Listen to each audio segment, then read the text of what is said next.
현재 20대 서울시 공무원이 극단적인 선택을 했다는 안타까운 소식이 전해진다.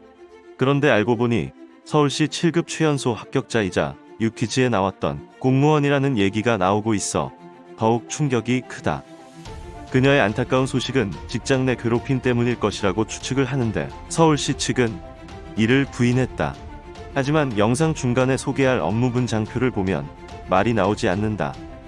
이 공무원은 유퀴즈에 나와서 본인은 공부를 잘하지 못했으며 고3 수능 모의고사 때 영어가 6등급이고 수학은 수능에서도 6등급이 나와서 공부를 열심히 했다고 한다. 심지어 낮에는 학교 공부, 밤에는 공무원 시험 준비를 하느라 잠을 못 자고 버티기 위해서 원두가루를 가져와서 도서관 사물함에 놔두고 숟가락으로 먹었다고 한다. 위에 구멍이 뚫리기 일보 직전까지 공부를 해서 최연소로 합격을 했는데 이러한 소식이 전해지자 네티즌들은 더욱 안타까워하고 있다. 처음에는 이런 소식을 믿지 못했으나 블라인드에서도 한두 명씩 맞다고 얘기를 하며 7급 공무원 합격 인증을 했던 사람도 이 소식이 맞다고 한다. 심지어 불과 몇 분 전까지 안부 묻는 댓글 수십 개가 달렸던 인스타도 갑자기 비공개가 됐다. 수집 연구과 업무표를 확인해보면 다른 사람들의 경우 업무 분장의 수장고, 소장품으로만 늘리고 도배를 해놨다. 하지만 고인이 된 7급 공무원의 경우 이제 일 시작한 지 1년 된 신입이 감사, 예산 결산, 급여, 증명서 발급, 심지어 기타에는 타 직원에 속하지 않은 업무까지 처리해야 함을 확인할 수 있다.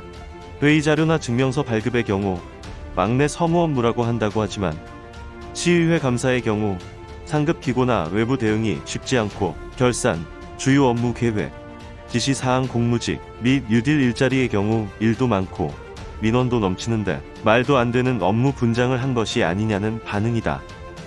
그런데 이런 와중에 또 성별 갈등을 불러일으키는 댓글들이 등장해서 화가 난다.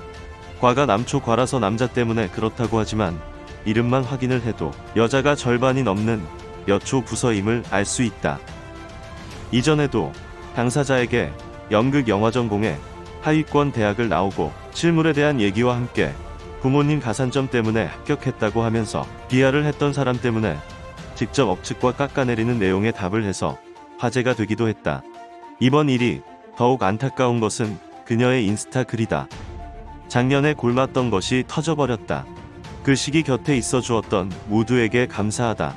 여전히 꼬박꼬박 병원에 들르고 약을 먹어야 잠들 수 있다. 그럼에도 불구하고 나는 많이 좋아졌다. 행복이 무엇이냐는 두둥실한 의문에도 한참을 골몰하지 않겠다. 나는 아버지의 삶의 이유이자 기쁨이라고 밝혔기 때문에 이 소식을 들은 네티즌들은 더욱 안타까워하고 있다. 삼가 고인의 명복을 빌면서 이것이 남녀 갈등이 아닌 제대로 된 조사와 함께 문제가 되는 사람들에 대한 강력한 처벌이 있었으면 좋겠습니다.